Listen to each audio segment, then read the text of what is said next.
Have you ever walked away from a conversation with your mother, mother-in-law, or stepmother feeling completely emotionally drained, like you'd been put through an emotional blender and couldn't quite understand what had just happened?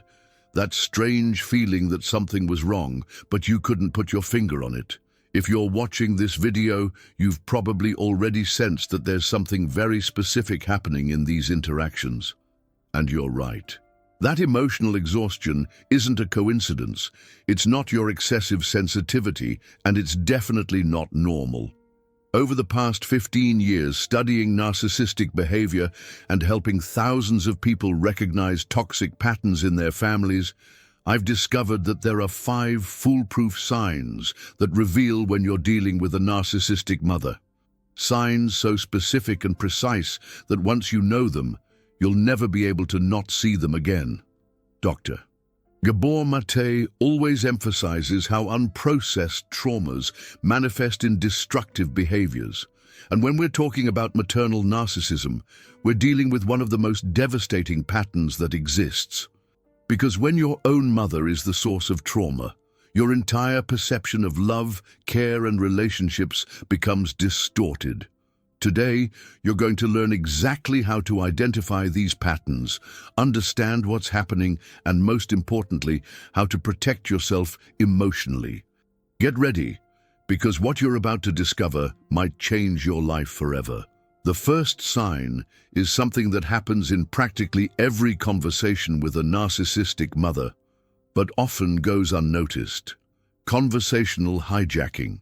It's when she manages, almost magically, to turn any topic into something about herself. You could be telling her about a promotion at work, and within 2 minutes, she's talking about how difficult it was for her when she was young. You mention that your child got a great grade at school, and she immediately comments, "He gets his intelligence from me. I was always the smartest one in the family." This pattern is devastating because it robs you of the basic right to be heard and validated. When you realize that every conversation inevitably becomes about her achievements, her problems, her feelings, you start to feel invisible in your own family. What makes this even more confusing is that she does it so naturally that you might even think you're being selfish for wanting attention. But here's the truth. In a healthy relationship, there's give and take. There's space for both people to talk, be heard, and validated. With a narcissistic mother, the words that appear most often are always I, my, mine, with me. It's as if she's the protagonist of every story, including your own life. When you tell her about a difficulty you're going through, instead of receiving support, you hear about how she went through something similar, only worse. This dynamic creates deep pain because subconsciously you start to understand that your feelings and experiences don't matter, that you only have value when you can serve as an audience for her dramas or as an extension of her successes. The manipulation is so subtle that you often leave the conversation feeling guilty for not giving her enough attention, when in reality you couldn't even talk about yourself. And tell me something, what city are you watching this video from? Because regardless of where you are, these dynamics are universal and devastating, but the first sign is just the beginning. The second one is going to shock you even more. The second sign is one of the cruelest, the poisoned compliment. It's when she gives you a compliment with one hand and tears you down with the other, all in the same sentence. And the worst part is that this leaves you completely confused, because technically she complimented you, right?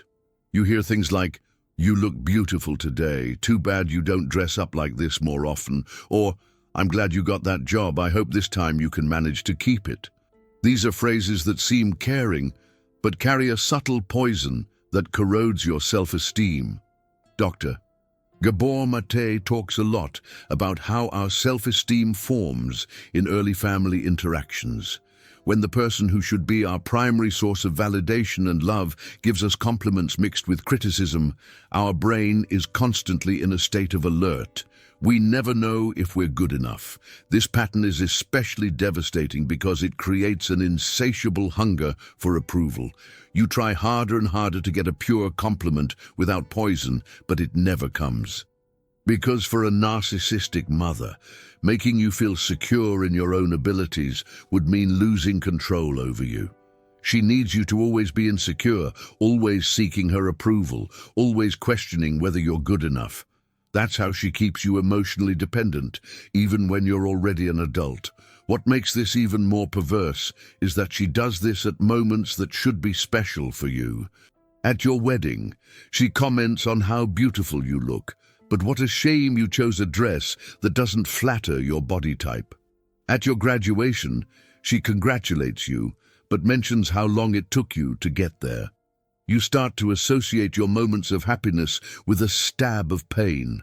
Your mind learns that it can't fully trust joy because it always comes accompanied by disguised criticism.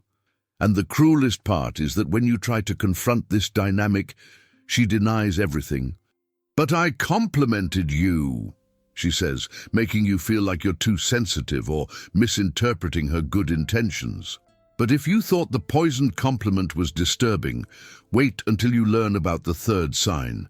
It's going to show you a side of narcissistic motherhood that's even more shocking. The third sign goes against everything we understand about maternal love.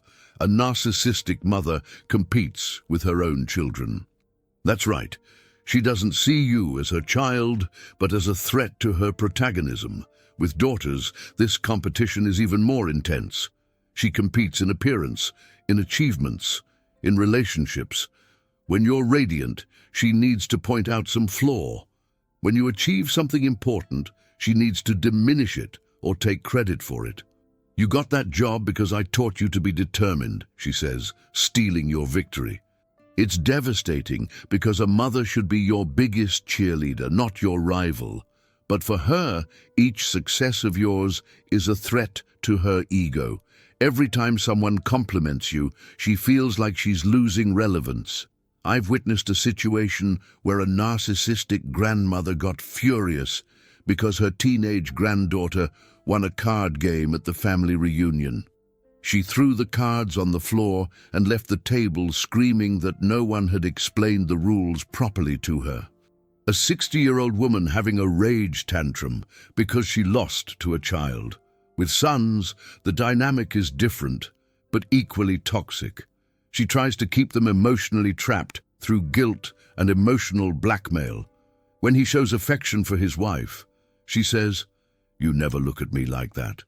When he has fun with friends, she complains that he doesn't spend enough time with her.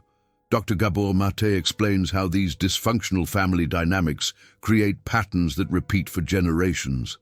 When a mother can't genuinely celebrate her children's successes, she's perpetuating a cycle of emotional deprivation that can last decades.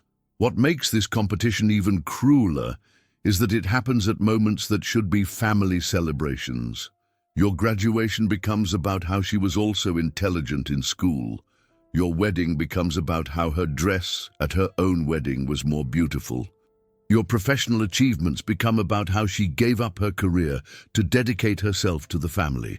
You never get to have a moment that's entirely yours, because she always finds a way to steal the focus or diminish your joy. But if you're feeling validated so far, prepare yourself. The fourth sign is going to show you the most powerful weapon in a narcissistic mother's arsenal. The fourth sign is perhaps the most destructive of all: guilt used as a weapon of total control. We're not talking about the occasional guilt that any mother might use. We're talking about a calculated strategy to keep you emotionally hostage. "After everything I've done for you, this is how you treat me." This phrase echoes in your head even when she's not present, because a narcissistic mother has turned her love into an eternal debt that you'll never be able to pay off. She doesn't use guilt just to get what she wants in the moment. She uses it to completely reformat your personality, to teach you that you're responsible for her feelings, her mood, her happiness, that there's something fundamentally wrong with you whenever she's unhappy. When you were a child, you heard things like, "You exhaust me. Why can't you be easier? You're stressing me out." Phrases that a child doesn't have the emotional capacity to process adequately. So you internalized that you were to blame for the problems of the adults around you. The result of this is devastating. You grow up thinking your needs are burdens, that expressing your feelings is selfishness, that asking for help is bothering others. You become a person who apologizes for existing. This dynamic is especially cruel because it completely subverts the natural role of a mother. Instead of feeling safe and unconditionally loved, you feel like you're constantly owing something, like your love for your mother needs to be proven through constant sacrifices. Dr. Gabor Maté always emphasizes how developmental traumas affect our ability to have healthy relationships in adult life.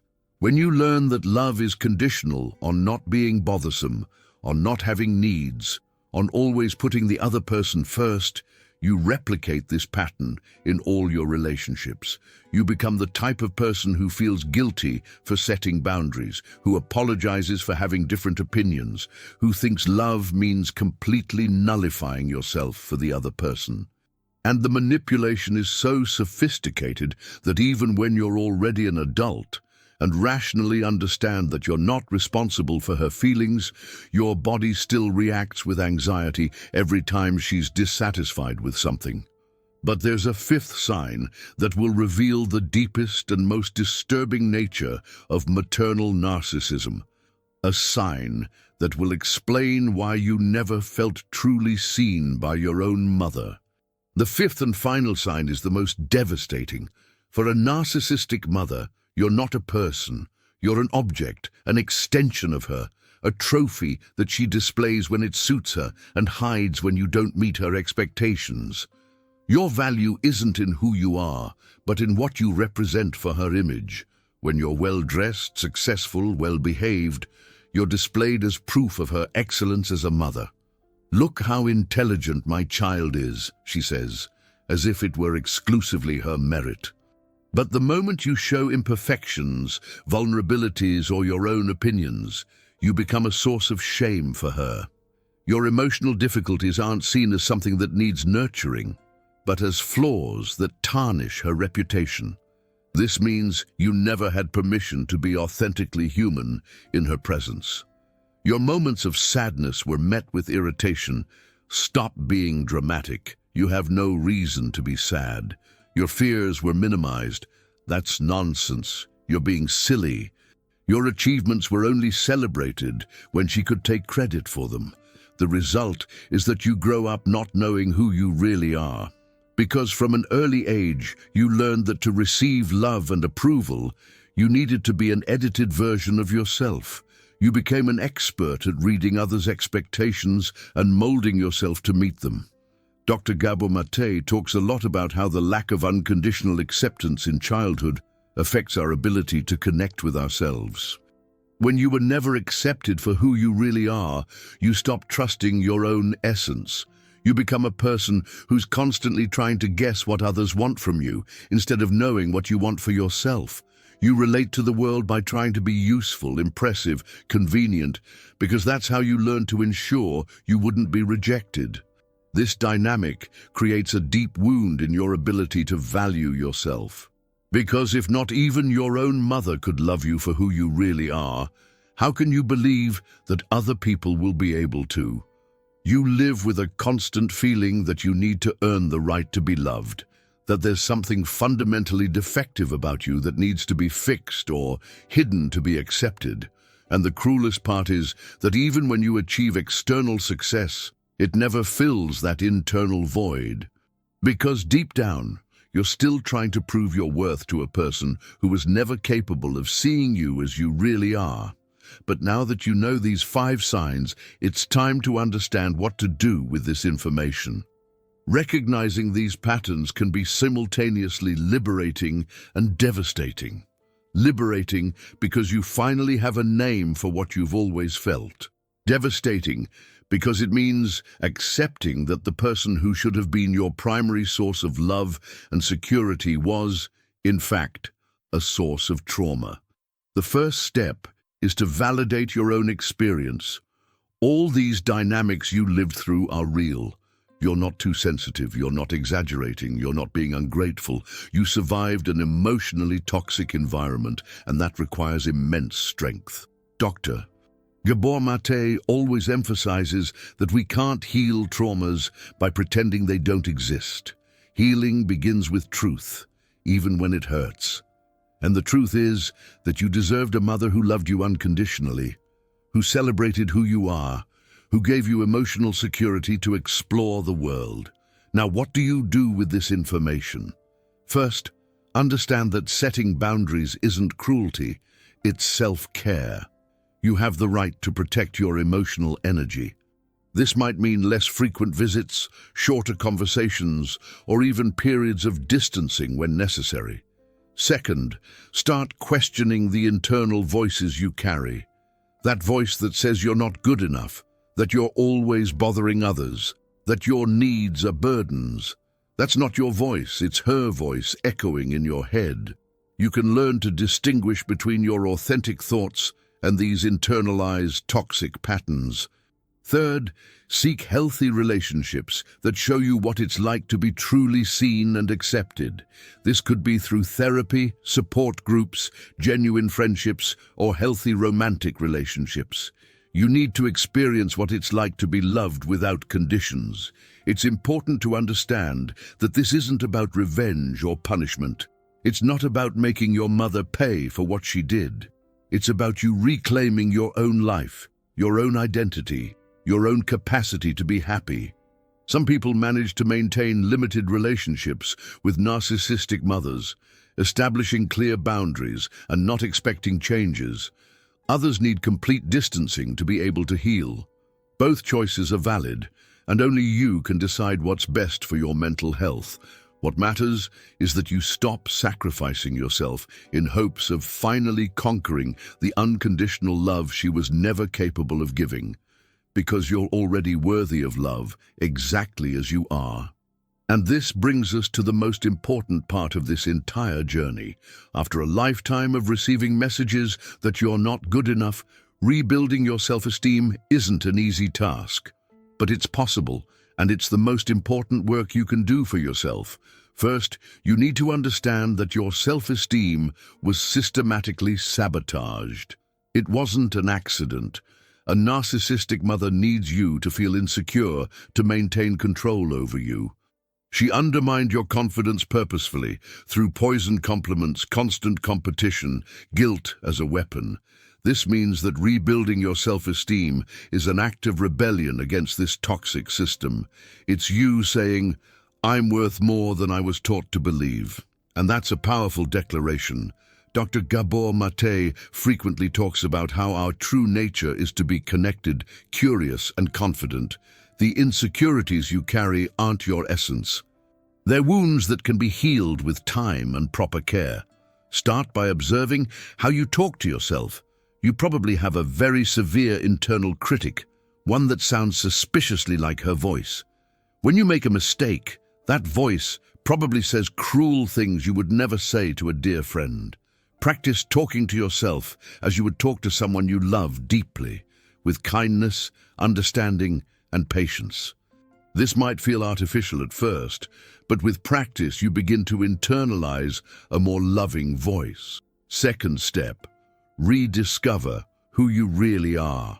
You spent so much time being who she wanted you to be, or reacting against what she wanted, that you may have lost touch with your own preferences, dreams, and values. Try new things without the pressure to be perfect. Give yourself permission to not like things you should like. Explore your genuine interests, even if they don't impress anyone. Third, learn to validate your own emotions. Your feelings are valid, even when she taught you they weren't.